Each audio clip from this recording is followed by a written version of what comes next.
বড়মার ওখান থেকে ডাইরেক্ট চলে এসেছে আমাদের পুজো দলে, আমাদের পাড়ার যে পুজো হচ্ছে সেখানকার এসে কিন্তু খেলতে শুরু করে দিয়েছি।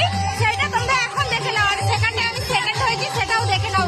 এই বড়মার জন্য হয়ে গেছে 2। Read all the related documents carefully before investing.